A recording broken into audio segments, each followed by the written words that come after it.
오늘의 주요 뉴스입니다. 코로나19 신규 환자가 전날보다 7만 7천 명 넘게 늘면서 일주일 만에 다시 40만 명대로 올라섰습니다. 위중증 환자는 1,301명으로 역대 최다를 기록했고 사망자는 역대 두 번째로 많았습니다.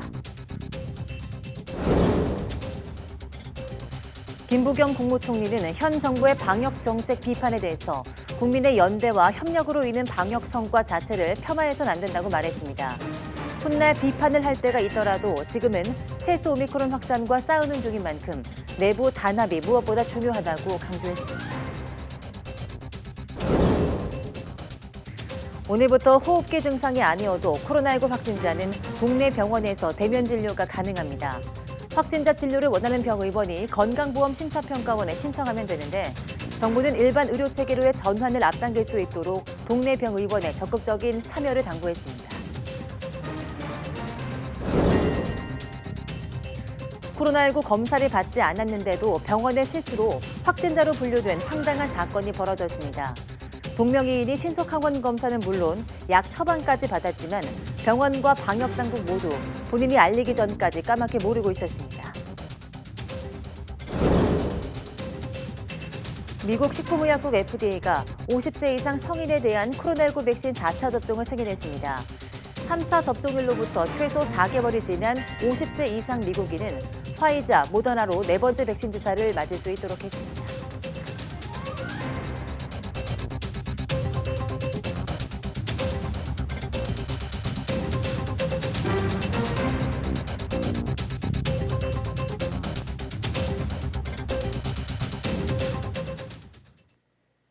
네, 여러분 안녕하십니까? 3월 30일 사이언스 투데이입니다. 코로나19 신규 환자가 일주일 만에 다시 40만 명대를 기록했습니다. 오늘 0시 기준 확진자는 42만 4,641명으로 전날보다 7만 명 넘게 늘었습니다. 검사 건수가 적은 주말 영향이 사라지면서 확진 규모가 커진 겁니다. 지역 발생은 42만 4,609명으로 수도권 52.3%, 비수도권이 47.7%입니다. 확산세 환자 5명 중 1명꼴로 60살 이상일 정도로 고령층 감염 비중이 늘면서 피해도 커지고 있습니다. 위중증 환자는 86명이나 늘어서 현재 1,301명, 역대 최다입니다. 하루 새 숨진 환자도 역대 두 번째로 많은 432명이 집계돼 누적 15,855명이었습니다. 코로나19 누적 확진자가 1,270만 명을 넘어선 가운데 재택치료자는 171만 2천여 명에 이릅니다. 오늘 0시 기준 재택치료 대상자는 171만 2,515명으로 전날보다 9천여 명 늘었습니다. 이 가운데 집중관리군도 20만 5천여 명에 이릅니다. 위중증 환자가 역대 최다를 기록하면서 중환자 병상 사정도 여전히 어렵습니다. 전국 중환자 병상 가동률은 전날보다 1.8%포인트 내린 66.4%로 집계됐습니다. 수도권 중환자 병상 가동률은 62.9%, 병상수가 적은 비수도권은 74.7%입니다. 김부겸 국무총리는 최근 우리 사회 일각에서 방역 정책에 대한 폄하가 지나치다고 말했습니다. 김 총리는 코로나19 중대본 회의에서 현 정부의 방역 정책에 대한 비판이 지나쳐서 국민의 눈물겨운 연대와 협력으로 이룬 방역의 성과 자체가 폄하돼서는 안 될 것이라고 말했습니다. 이어 지금은 코로나19, 정확하게는 오미크론이라는 새로운 적과의 싸움에 있다며 전쟁 중에는 우리 내부의 단합이 무엇보다 중요하고 우리 스스로 국민의 사기를 꺾는 일이 없도록 했으면 좋겠다고 당부했습니다. 최근 오미크론 확산세와 관련해서는 정점을 지나 감소세로 접어들고 있다면서 지난 1월부터 지속해서 급증하던 확진자 수가 11주 만에 꺾였고 감염 재생산 지수는 3월 중순 1.3에서 지난주 1.01이 됐다고 설명했습니다. 다만 확진자 수 증가 이후 2주에서 3주 뒤에 나타나는 위중증 환자 증가를 언급하면서 아직은 경계심을 늦출 때가 아니라고 덧붙였습니다. 네, 오늘부터 코로나19 환자도 골절이나 다른 기저질환 치료 등을 동네 병원에서 받을 수 있습니다. 확진자 외래 진료를 일반 의료체계에서 감당하도록 하는 과정인데요. 이를 위해 정부는 현재 감염병 1급인 코로나19 등급을 하향하는 방안도 검토하고 있습니다. 이영원 기자입니다. 코로나19 확진자도 동네 병원에서 골절이나 외상 등 다른 질환 치료를 받을 수 있게 됩니다. 기존에는 지정된 외래진료센터에서 호흡기 증상 등 코로나19 관련 진료만 가능했지만 이제는 제한 없이 가까운 병원에서 편리하게 대면 진료를 받을 수 있게 되는 겁니다. 확진자 진료를 원하는 병의원이라면 건강보험심사평가원에 신청하면 됩니다. 코로나19 환자를 보는 진료 시간이나 공간을 구분하고 적정 인력을 확보하는 등 최소 조건만 갖추면 됩니다. 이런 동네 병원에 사전 예약만 하면 격리 중인 확진자도 진료를 위한 외출이 일시적으로 허용됩니다. 병원급 의료기관 같은 경우는 3월 30일부터 또 의원급 의료기관은 4월 4일부터 심평원을 통해서 직접 신청하실 수가 있겠습니다. 참여 의료기관의 명단을 공개하도록 할 예정입니다. 그러면 국민들의 이용이 편리해질 거라고 생각합니다. 코로나19 대응을 감염병 전담병원에서 일반 의료체계로 확대해가는 과정으로 이를 활성화하기 위해 현재 1급 감염병인 코로나19를 2급으로 낮출 필요가 있다는 게 정부 입장입니다. 결핵이나 홍역 등이 속한 2급 감염병이 되면 환자 격리 의무나 치료비 지원은 일부 질환에만 국한됩니다. 1급을 2급으로 낮추는 게 국민들이 필요한 의료 서비스를 잘 받을 수 있도록 한 2급으로 간다고 해서 자동적으로 치료비는 다 본인이 부담하고 공가 처리도 안 되고 이렇게 되는 건 아니다. 코로나19 관리 방식에 변화가 생기게 되는 만큼 환자 부담이 커지지 않도록 세밀한 조율이 필요합니다. 2등급으로 완화하게 되면 결핵처럼 일정 기간, 치료 기간 동안에는 선전특례를 적용하시게 되면 치료비의 부담을 충분히 들 수 있고 방역당국은 위중증 규모와 신종변이 발생 등 위험도 평가해 확진자를 진료할 일반 의료체계 정비까지 여러 요소를 고려하면서 의료계 지자체와 코로나19 등급 조정을 논의하고 있습니다. YTN 이영훈입니다. 내일부터 만 5세에서 11세 소아에 대한 코로나19 백신 접종이 시작됩니다. 정부는 코로나19에 감염됐을 때 중증으로 악화할 위험이 큰 고위험군 소아에게는 접종을 적극적으로 권했지만 일반 소아에 대해서는 보호자가 자율적으로 접종 여부를 판단하도록 했습니다. 접종 예약은 사전 예약 누리집을 통해 가능하며 접종은 전국 소아접종 지정 위탁의료기관 1,200여 곳에서 진행됩니다. 1차 접종과 2차 접종 간격은 8주인데 다만 의학적 사유나 개인 사정으로 2차 접종을 빨리 해야 한다면 1차 접종 뒤 3주가 지난 시점부터 접종할 수 있습니다. 방역당국이 오미크론 변이 유행은 정점을 지났지만 3차 접종 효과가 떨어진 60세 이상 고령층의 확진 비중이 높다며 주의를 당부했습니다. 중앙방역대책본부는 60세 이상 고령층의 발생이 정점과 비교했을 땐 조금 줄어든 모습이지만 여전히 전체 감염자 중 차지하는 비중이 18% 이상으로 높다고 밝혔습니다. 60세 이상 확진자 비중은 3월 첫째 주 15%에서 둘째 주 16.2%, 셋째 주 17.8%, 넷째 주 18.4%로 계속 증가했습니다. 방역당국은 상대적으로 일찍 3차 접종을 받은 고령층의 감염 예방 효과가 떨어진 영향으로 보고 있습니다. 코로나19로 사망자가 늘어난 상황에서 시신을 상온에 두던 장례식장이 적발됐습니다. 경기도 고양시는 어제 시신 안치용 냉장고가 모두 찾아 상온에 시신 10여 구를 놓아둔 덕양구 소재 장례식장을 적발해 시정 조치를 내렸습니다. 시신 부패 등을 막기 위해서 안치실 온도는 영상 4도 이하여야 한다는 장사법 규정이 있지만 해당 장례식장은 안치실을 10도 이상으로 유지하던 것으로 확인됐습니다.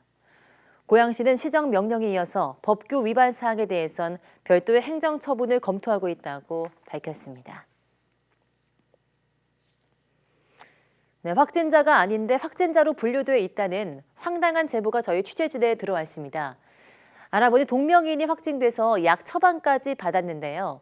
병원도 방역당국도 본인이 알리기 전까지는 까맣게 모르고 있었습니다. 이준엽 기자입니다.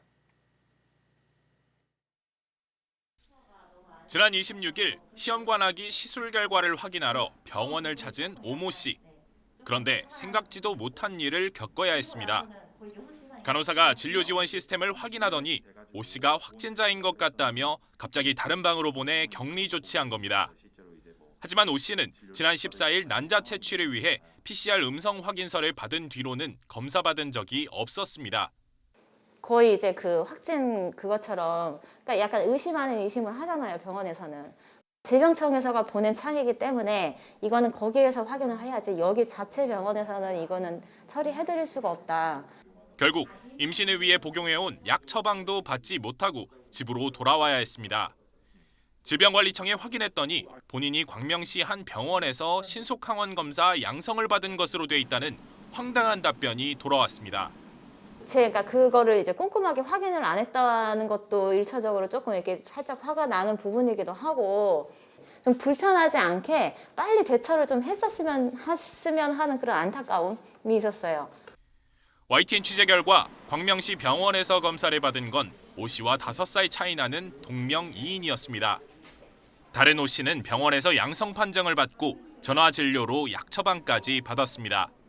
23일 날 내원해서 확진 받으신 거고 3월 26일 날 전화로 제가 한 보통 3일 정도 있다 전화를 연락을 보통 드리거든요. 특별한 문제가 없다 생각했는데 갑자기 이런 일이 생겨서 저도 조금 당황스럽습니다. 이유는 병원의 실수. 79년생 고양 시민 오 씨가 지난 2004년 광명시에 살 때 해당 병원을 방문한 기록이 있는데 병원이 84년생 오 씨 접수를 하면서 예전 오 씨로 착각한 겁니다. 그죠. 병원에서 그러니까는 그 환자가 발생하면 그 감염병 발생 신고를 해야 되는데 발생 신고할 때 주민번호를 그러니까 동명 이인이 있었던 것 같아요. 84년생 오 씨도 뒤늦게 다른 사람으로 등록된 걸 알아채고 보건소에 정정 요청을 했지만 병원 시스템에는 반영이 늦어 다른 오 씨가 피해를 봤습니다. 보건소에서 주민번호 뒷자리까지 알려주고 수정을 했어요. 그렇게 심각하게 생각을 안 했어. 병원 실수를 찾아낼 시스템이 없었을 뿐만 아니라 정정 요청도 늑장 반영이 된 겁니다. 의료법상 단순 실수는 처벌이나 행정처분 대상이 아닙니다. 질병관리청은 아직 오 씨처럼 병원 실수로 확진 여부가 잘못 입력된 사례는 없었다고 밝혔습니다. 또 병원에서 일단 신고하면 이를 일일이 검증할 방법은 마땅치 않은 상황이라고 덧붙였습니다. 병원 측 실수로 생긴 일이지만 이를 걸러내지 못한 방역당국의 확진자 관리가 허술하다는 비판은 피할 수 없을 것으로 보입니다. YTN 이준엽입니다. 미국이 50세 이상에 대한 화이자 모더나의 코로나19 백신 4차 접종을 승인했습니다. 이에 따라 3차 접종일로부터 최소 4개월이 지난 50세 이상 미국인은 4번째 백신을 맞을 수 있게 됩니다. 김원배 기자입니다. 미국 식품의약국 FDA가 50살 이상 성인에 대한 화이자와 모더나의 코로나19 백신 4차 접종을 승인했습니다. 이에 따라 3차 접종일로부터 최소 4개월이 지난 50살 이상 미국인은 4번째 백신 주사를 맞을 수 있게 됩니다. 미국 언론은 4차 접종을 허가한 이번 결정은 이례적으로 외부 전문가들로 구성된 자문위원회 소집 없이 내려졌다고 전했습니다. 애초 화이자와 모더나는 65살 이상 성인에 대한 4차 접종 허가를 요청했으나 승인 대상 연령이 확대된 이유는 밝혀지지 않았습니다. FDA는 또 면역 체계가 손상된 12살 이상 미국인에 대해서도 4차 접종 사용을 승인했다고 화이자와 모더나가 밝혔습니다. 엘버트 불라 화이자 최고 경영자는 성명을 통해 이번 긴급 사용 승인이 현재의 백신 요구에 대응하는 데 도움을 줄 것이라고 밝혔습니다. 4차 접종이 고령층의 사망과 입원을 예방할 수 있다는 연구 결과가 나온 것이 FDA의 이번 결정에 상당한 영향을 미친 것으로 보입니다. 이스라엘 과학자들은 최근 60살에서 100살까지 접종자들을 대상으로 한 연구에서 4차 접종까지 마친 해당 연령층의 오미크론 변이로 인한 사망률이 3차 접종자에 비해 78% 낮다고 밝혔습니다. FDA의 이번 4차 접종 승인 결정은 오미크론 변이보다 전파력이 더 강한 것으로 알려진 이른바 스텔스 오미크론 변이가 미국에서 처음으로 우세종이 된 가운데 내려졌습니다. YTN 김원배입니다. 동서로 분단의 봉쇄를 하고 있는 상하이시는 양쪽이 극명한 차이를 보이고 있습니다. 봉쇄된 동쪽은 인적이 끊겨 적막한 상태이지만 금요일부터 봉쇄 예정인 서쪽에서는 대혼란이 벌어졌습니다. 베이징에서 강상훈 특파원이 보도합니다. 황푸강을 중심으로 상하이 동쪽으로 가는 다리와 터널이 모두 차단됐습니다. 월요일 새벽 강 동쪽이 봉쇄된 뒤부터 입구마다 방호복을 입은 경찰관들이 배치됐습니다. 봉쇄된 동쪽의 고층 빌딩들도 입주사들의 출근이 금지되면서 대낮인데도 적막감이 흐르고 있습니다. 상하이를 동서로 연결하는 다리는 텅 비었고 동쪽의 도로 위에는 차들이 거의 자취를 감췄습니다.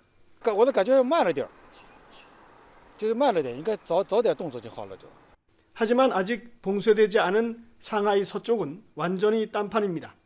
금요일부터 봉쇄가 예고되자 시장마다 생필품을 미리 사두려는 사람들로 발 디딜 틈이 없습니다.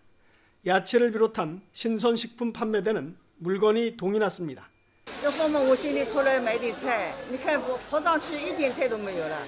봉쇄가 워낙 기습적으로 단행돼 식자재는 유통 자체가 일시 마비되다시피 했습니다. 상인들은 상하이의 일부 농수산물 도매 시장들도 폐쇄됐다고 말합니다.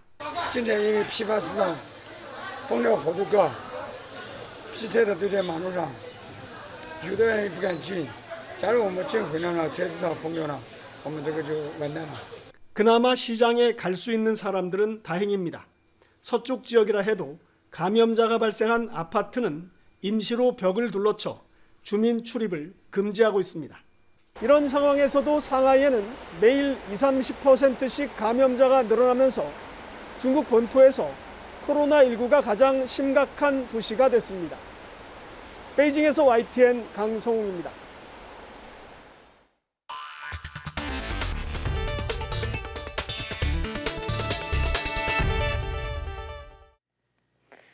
개나리꽃이 피기 시작하는 봄이 왔지만 봄 같지 않다는 출래 불사춘. 이 말은 한국의 대표 기업 삼성이 직면한 상황에도 바로 적용이 가능할 것 같습니다. 기술 혁신의 아이콘으로 여겨졌던 삼성전자가 경쟁자는 저만치 앞서가는데 기술력 문제로 GOS 논란 등 한꺼번에 몰려온 삼중고에 직면했습니다. 보도에 김상호 기자입니다. 코로나 사태 속에서도 정부 예산 절반에 가까운 280조 원의 매출이라는 대성과를 올린 삼성전자의 올해 주주총회.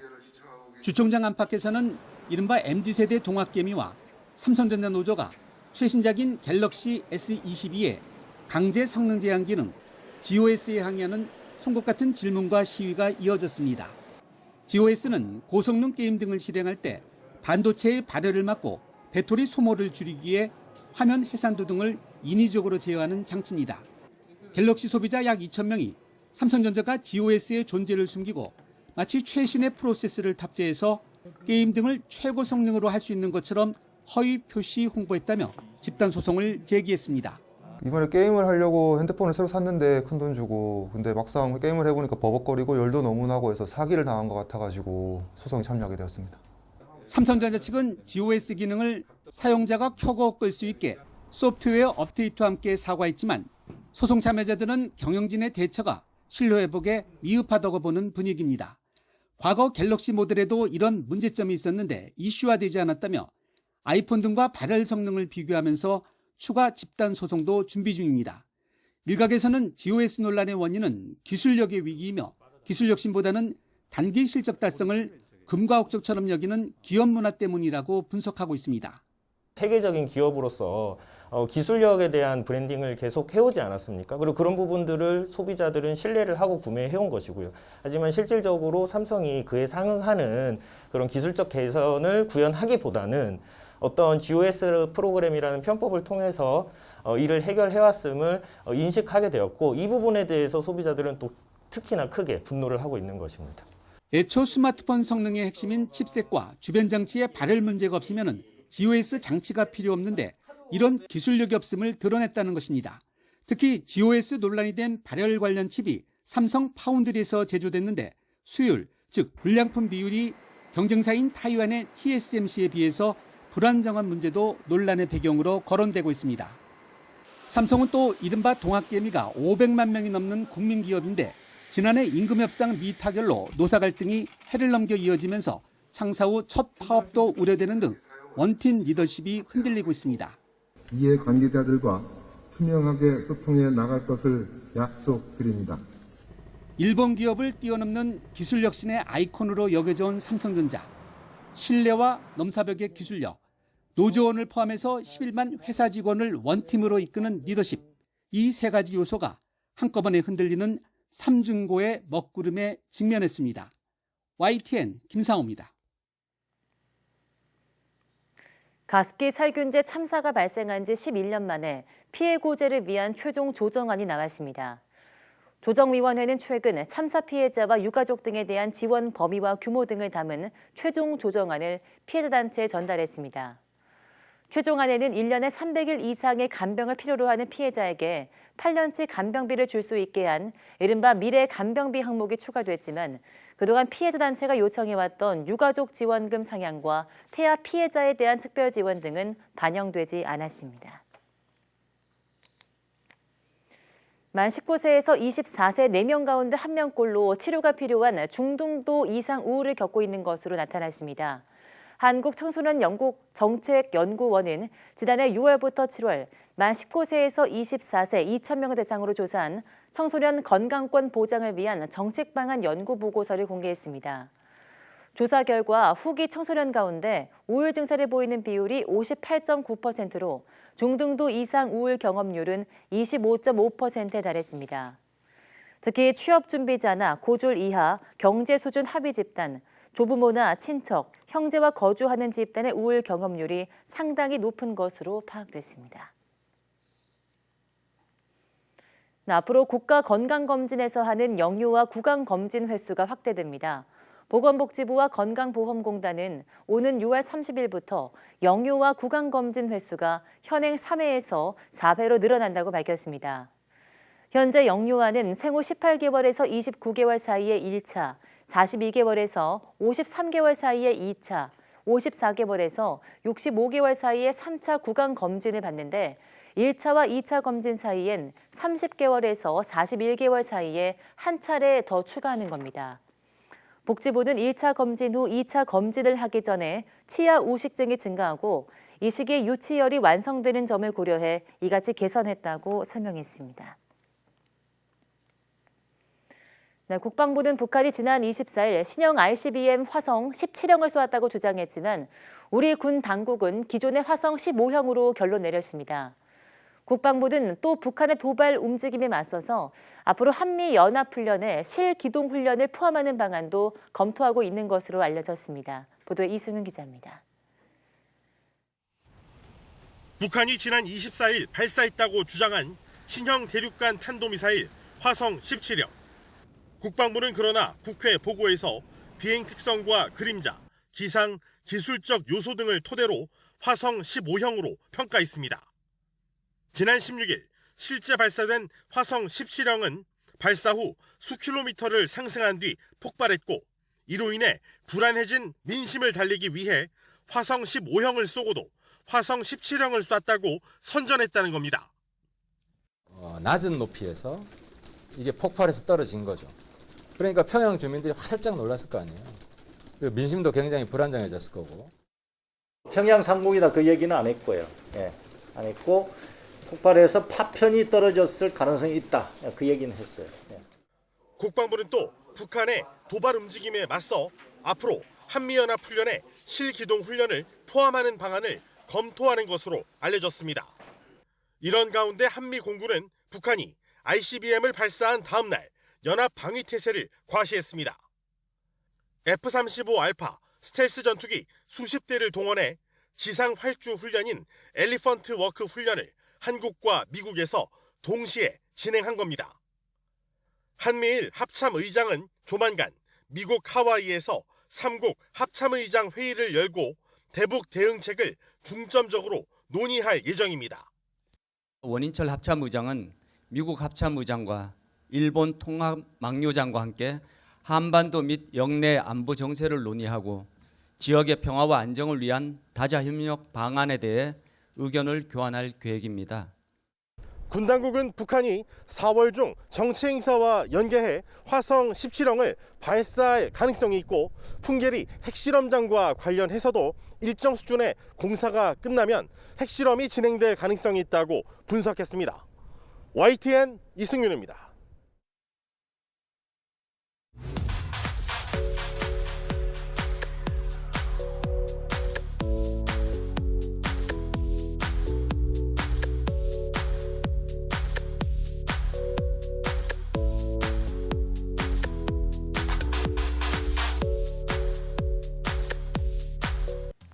네, 오늘부터 코로나19 확진자도 동네 병원에서 대면 진료를 받을 수 있습니다. 코로나19 증상뿐 아니라 다른 질환들에 대해서도 진료받을 수 있는데요. 가까운 동네 병원에 전화 문의 후 예약하시고 방문하시면 됩니다. 뉴스 마칩니다. 함께해 주신 여러분 고맙습니다.